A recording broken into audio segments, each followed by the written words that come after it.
Greetings from Tokyo, my dear friends. This is Daisuke, and I very much hope that this video finds you well and in very good spirits wherever you are in the world.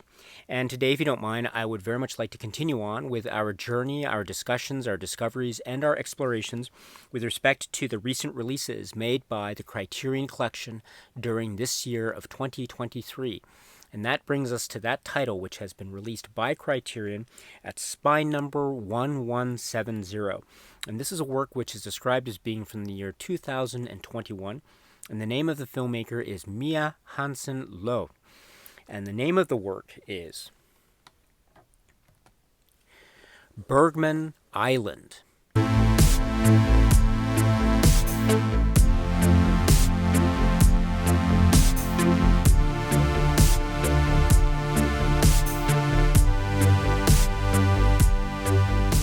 This is the work from the year 2021, and it is Bergman Island, and the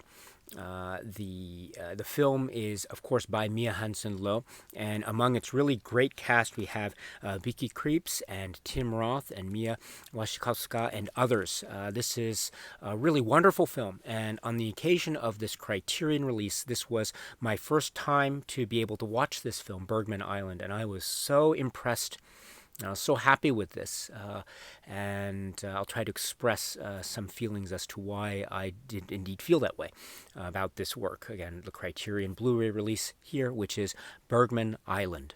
And I was very pleased with how I felt about it and what the film offered and how it was engaging and how it presented this story, or I should say stories, within its structure that could be said to be inherent in the title itself, right? Because Bergman Island, I think that is a direct reference to the primary location and setting of this work. Bergman is a reference to the filmmaker Ingmar Bergman, and Island is a reference to the actual place of Fora. And so here we have the location of Fora, where our main characters, this is Chris and Tony, the Vicky Krieps and Tim Roth characters respectively, who are artists, who are storytellers, who are filmmakers, and they are also together, and they have a personal relationship as well as a type of maybe they have a relationship as artists as well, although they do have their own separate independent artistic works that they are focusing on each respectively, while sharing, of course, certain ideas and details with each other. They are working on parallel but separate tracks in terms of artistic projects. But they have come to the island of Fora, and they have come here because of the link that it has to a type of cinematic heritage and past vis-a-vis the works of Ingmar Bergman. They have a great admiration and respect for Ingmar Bergman, and also we see a lot of the details surrounding, say, the community here that either respect and revere Bergman on the one hand, or perhaps have different views or opinions about the filmmaker, artist, and human being in person. That was Ingmar Bergman. So these details also come about. Also, the films themselves are referenced, sometimes directly, sometimes obliquely, in order to perhaps create or establish a type of groundwork or basis or bases for the artists, our main characters, who have come here and visited this place and are staying here temporarily for a type of perhaps inspiration and a type of maybe a type of place for contemplation or thought, as well as trying to get a sense of sort of the cinematic community, and also trying to get a sense of their own stories. And specifically, I'm speaking of the character of Chris, the Vicky Krieps character, and her focus about her interactions with the Tim Roth character and what he is doing, and the attention that is lavished upon him in the cinematic community here, especially in the early parts of the film. But the focus, of course, the focus then turns to the Vicky Krieps character and her own creative process and her own, say, imagination and her own way of trying to develop a story or script idea or film idea.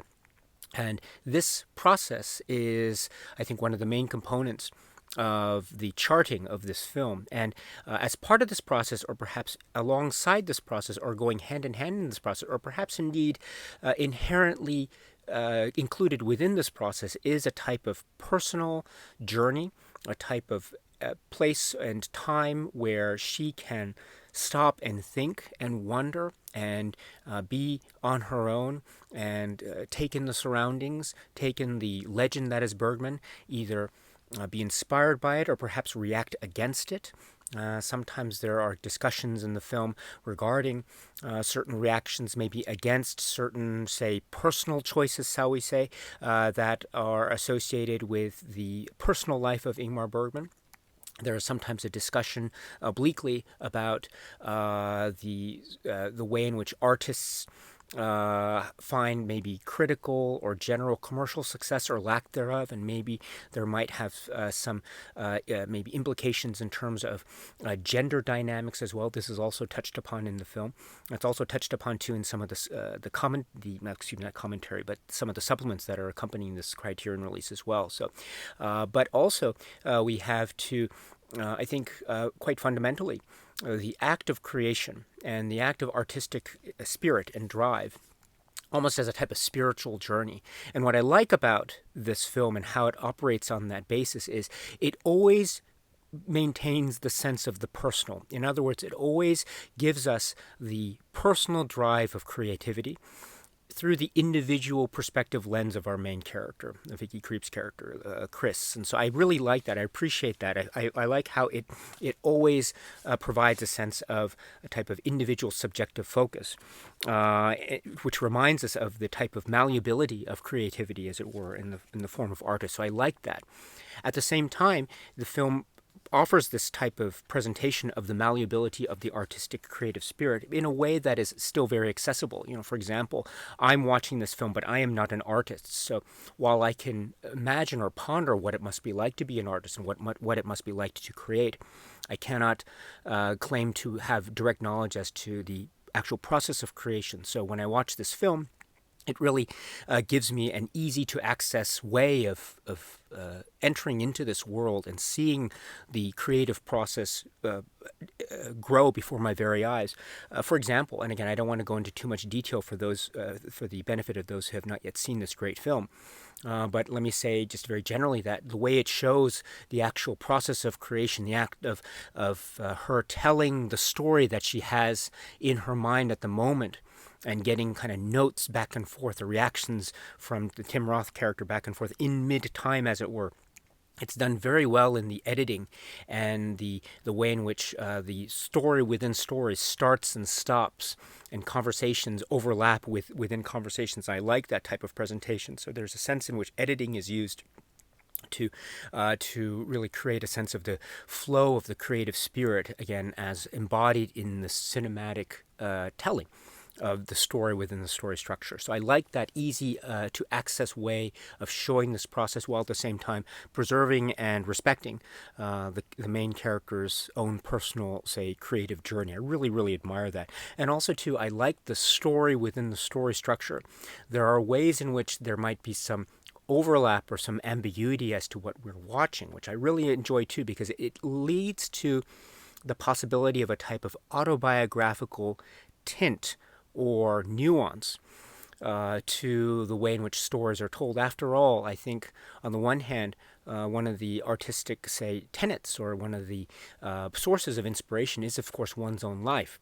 And so one can say that certain inspiration can be drawn from one's own life. And I think that's certainly the case within the story structure. That being said, what I also appreciate, too, is the creative process as shown in Bergman's Island, the film, indicates to me that it is not wholly 100% autobiographical. In other words, there might be some parallels or mirror images or slight flickers of a type of mirroring of what we see in the quote-unquote real world of Bergman's Island versus what we see in the story world of Bergman's Island. At the same time, they are distinct stories, or are they? And so that type of, I think, back and forth conversation is very robust and can be robustly had, and it's open to interpretation. And indeed, too, I would say that the supplements that we get into the Criterion Collection release here allow for a further level as to the autobiographical or non-autobiographical tint or connection between, say, the film Bergman's Island and the filmmaker Mia Hansen-Løve. So I love that layer upon layer upon layer. So it is and it isn't, but that type of ambiguity is preserved, and it's also made open for anyone in their own way. But I think the end results are still very quite startling and quite fresh. And I should say too that I really enjoyed the performances. I thought that the relationship dynamic between our two main characters, Tim Roth, Tony, and Vicky Creeps, Chris. I thought this dynamic was really well represented. It had a sense of the couple that have been together. They know each other, but there are parts of themselves or the other that they don't know, or maybe there's a little bit of a distance. And I think that has a sense of the natural and the real, almost worldly, lived-in experience of a couple having been together, and they know each other, but there are some differences as well. So I find that to be a very healthy and very natural feeling type of representation of a couple. And this couple dynamic is very important too for both of them, respectively. And we see the importance, for example, from the perspective of the Vicky Creeps character, as it has aspects that are part of the story within the story that's being told as the dynamic of this film. And I should say, too, that speaking of the performances, I think Vicky Creeps' character, her performance here is truly remarkable and outstanding. It goes for, I think it hits the right note in terms of it doesn't go for the overly showy. It doesn't go for the too inward to be, it's so inward that it's inscrutable. It doesn't go into either extreme. Rather, it hits the right sort of sweet spot, if you will, of being able to access what it is she is thinking on the one hand, but also giving voice to her outwardly emotional feeling on the other. So it has this really wonderfully, it has a sense of the balance being hit just perfectly. And I find that to be really wonderful, and it has, therefore, this way in which we as viewers are going along with her journey, and we are going along with her own process, and we are going along with her own perspective. And we see, too, the way in which, through her performance, the character makes starts and stops. There are moments where things may work or they don't work. There are some moments where there's some confusion or a lack of clarity.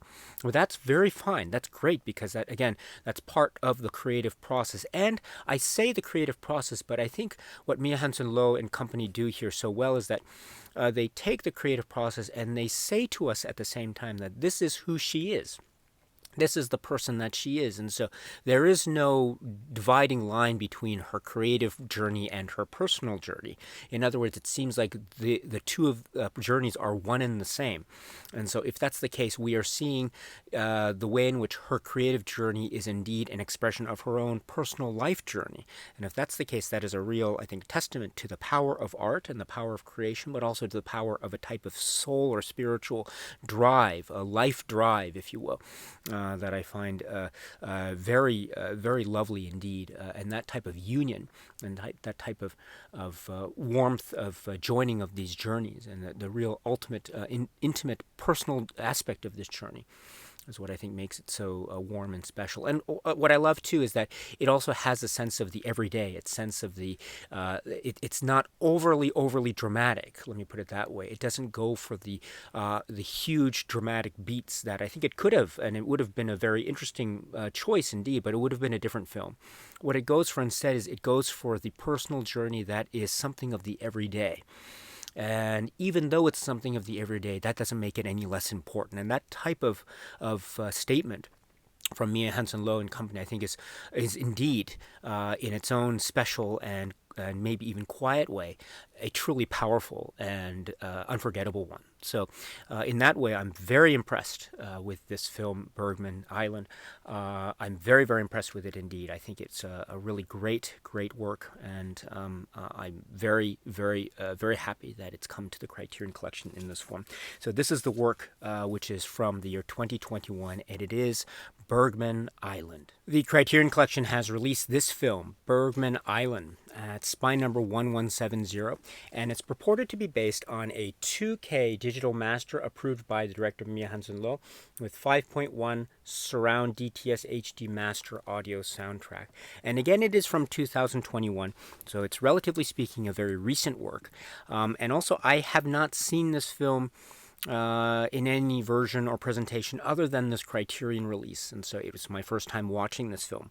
So I don't have any direct frame of reference as to how it looked or sounded, say, upon its initial release, say, in the theater, for instance. So, but I can say that, again, based on that very limited knowledge that I have, the limited knowledge base, I'm very impressed with the way it looked and sounded.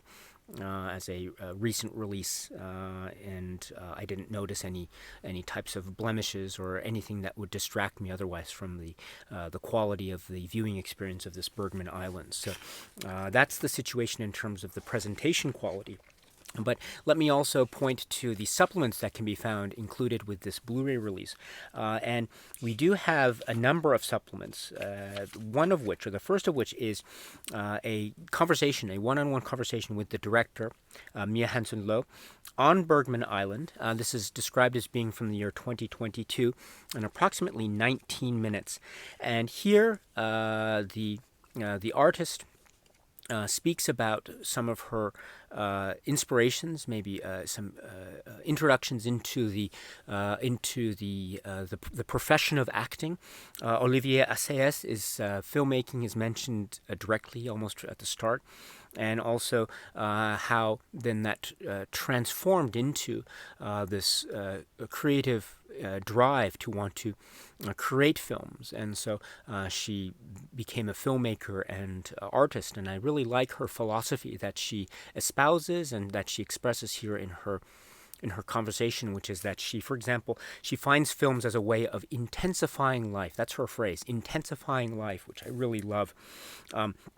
And I love that phrase on the one hand because there's a sense in which it has this sort of enriching quality.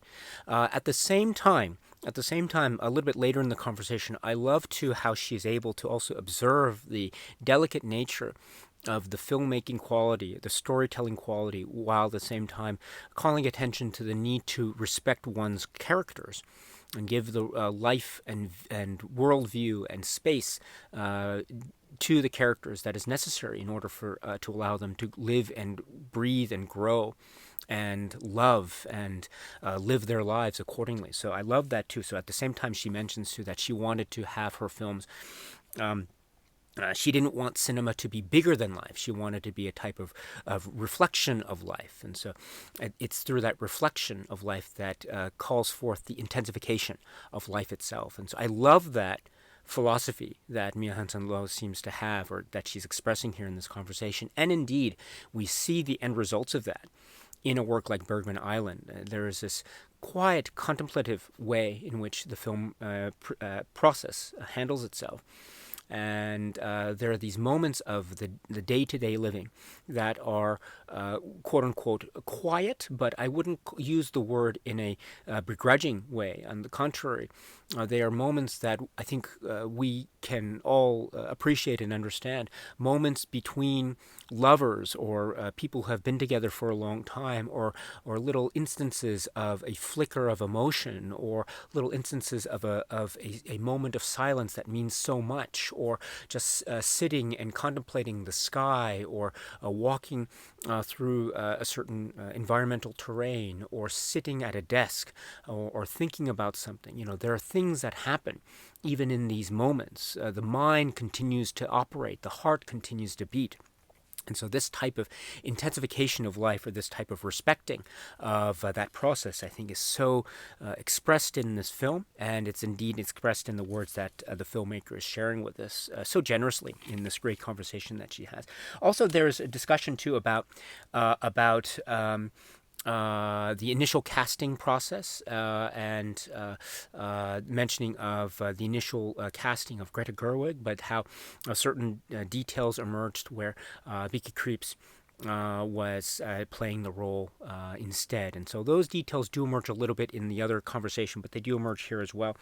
And I like, therefore, the idea, too, about how it was important then to create a sense of a type of chemistry between the main characters, so Tim Roth and Vicky Krieps, who were the ultimately were cast in the work. I think they have this great chemistry between them that really gives the film a sense of, say, a type of grounding. One source of grounding, which I think is very important for the film to be able to succeed the way that it does. So for these and other reasons, I think this is a great conversation, and I highly, highly recommend checking it out if you can. This is in many ways my a further introduction into the world of the works of Mia Hansen-Løve. So this discussion with her is so illuminating and filled with insight. And I learned so much about a filmmaker that I'm so eager to learn more about. So well done, Criterion, for being able to get this. Again, this is the conversation with Mia Hansen-Løve on Bergman Island. So that's the first supplement. And the second supplement is also described as being from 2022. This is 16 minutes. This is a discussion with the star of the film, Vicky Krieps, and she plays the main character.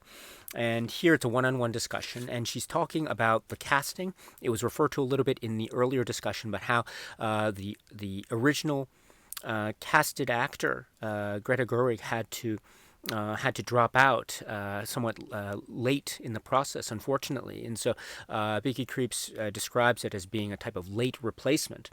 But it was okay because it also allowed her for a type of being able to prepare or not prepare, as the case may be, for the characterization, which in turn really helped her, as she said. And also it led to some interesting details about the filming schedule, because it also meant that the co-star, again, according to Vicky Krieps, was also, there were some maybe casting changes as well in that department too. So it ended up being Tim Roth. So there's a great rapport between the two of them on screen. But also, it also meant that there was an interesting way in which the scheduling of the shooting was essentially blocked off into two distinct blocks. One where she was shooting the scenes pretty much alone. And then the second block was where she was shooting once Tim Roth joined the production. So it's an interesting dynamic. And also it's a reminder, too, of the many moments in the film where, indeed, her character is shown alone and contemplating and considering and thinking. Again, the creative process, the creative heart is beating in those moments. So well done. Very interesting anecdote about that. And then also, too, there's a way in which she talks about some of her experience with say other film projects. She does speak about her work on the film Phantom Thread, and also she speaks too about the type of maybe film cultures and how she maybe sees a sort of auteur process on the one hand, as espoused by Mia Hansen-Løve, and also she sees a type of actor intense process as expressed in, say, the work by Tim Roth. And she appreciates and respects and admires both approaches, but she also could listen to conversations from both of them and maybe bridge the gap, if ever there was one, between, say, the two approaches. And so she talks a little bit about that process in terms of a collaboration between and among all the actors and all the artists. And so I think it's a great indication of differing viewpoints coming together. And I'm not suggesting that she is saying that there are arguments on set or anything like that, not in the slightest, but it's a way in which she's saying that there are varying viewpoints that come together and have a kind of unified process going forward that ends up being a very fruitful and a satisfying collaboration indeed, as shown in the end result of Bergman Island. So that was very interesting indeed. And also she mentions to this idea of autobiographical but not autobiographical, which I think is really lovely, and how she wondered maybe there are some moments in the story that could be autobiographically linked to Mia Hansen-Løve's own life, but maybe they aren't. And that type of yes but no ambiguity was still very important for her in her crystallization of the character and also her intake of the story. And I thought that was a very profound way of looking at it. Again, it can be, but it doesn't have to be. autobiographical. And also then she mentions too the link between Ingmar Bergman, her own personal Bergman journey, and the like, because again the sort of the spiritual ghost of Bergman does hover about the place, and so that type of conversation is very important indeed. So here's another great conversation with one of the key artists, this time with Vicky Krieps. The one-on-one conversation with her, approximately 16 minutes. And then continuing on, we have the third supplement, which is a short film by Gabe Klinger. This is described as having been shot in 2019, but then at the end there's a little copyright notice of 2021. And this is called Bergman's Ghosts. This is approximately 4 minutes. And what this is I think a very interesting, almost a portrait, a cinema portrait of the artist at work, Mia Hansen-Løve. And we see shots of the artist on display filming certain scenes, which I assume are Bergman Island, and also hearing over the soundtrack some of the commentary, some of the words and thoughts of the artist, director, filmmaker, which I think is, again, it's like a cinematic portrait of the artist. It's very interesting. It's a brief and a very illuminating work indeed. So Bergman's Ghost, a type of impression of the artist. So please check that out if you can. And I think that rounds out, the supplements that can be found with this release. So I think on the one hand, I would say that I would have loved to have seen more supplements. It would have been great to have, say, a commentary track. We didn't get one, unfortunately. It would have been great to get more conversations, maybe about the works of Mia Hansen-Løve, maybe the career.